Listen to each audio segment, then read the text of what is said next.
ఇదిగోండి నిన్న మనం రాత్రి ఏదైతే చెప్పుకున్నామో అడవులను తగలబెట్టడం, మనము పొగ రూపంలో రాత్రి కాబట్టి మనకు అంత కనిపించట్లేదు. ఇప్పుడు పొగ రూపంలో మనకు దర్శనం ఇస్తుంది.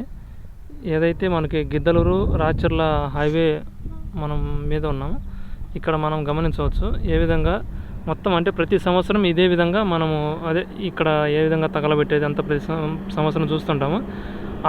అడవి శాఖ ఏదైతే ఉందో దానికి కావాల్సింది కూడా ఏదైతే అటవీ శాఖకు దానికి కావాల్సింది కూడా అడవులను తగలబెట్టడమే. దాని ముఖ్య ఉద్దేశం ఇదే అన్నమాట.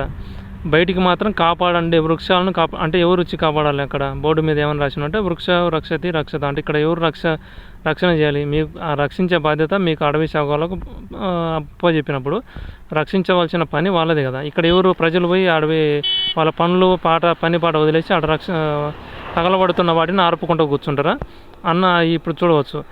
అంటే వాళ్ళ ఉద్దేశం ఏంటంటే తగలబెట్టడమే ప్రధాన ఉద్దేశం అనేది మనం ఇక్కడ అర్థం చేసుకోవచ్చు అనమాట. ఇప్పటికైనా మనం ఆలోచించి ఈ తగలబెట్టే ఈ రాజ్యాంగాన్ని ఏదైతే మనం మనస్మృతిని తగలబెట్టడం అంటే అడవులను ప్రత్యక్షంగా ఏ విధంగా తగలబెడతారో మనస్మృతిని తగలబెట్టడం అంటే అడవులను తగలబెట్టడం అనమాట.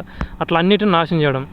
అటువంటి నాశనం చేసే ఆ యొక్క రాజ్యాంగాన్ని మనం కూడా తగలబెట్టాలని ఈ సందర్భంగా ప్రతి ఒక్కరికి పిలుపునివ్వడం జరుగుతుంది. ఇది కూడా 3వ ప్రపంచ యుద్ధంలో భాగంగానే ఈ యొక్క పిలుపును ప్రతి ఒక్కరూ అందుకోగలరు.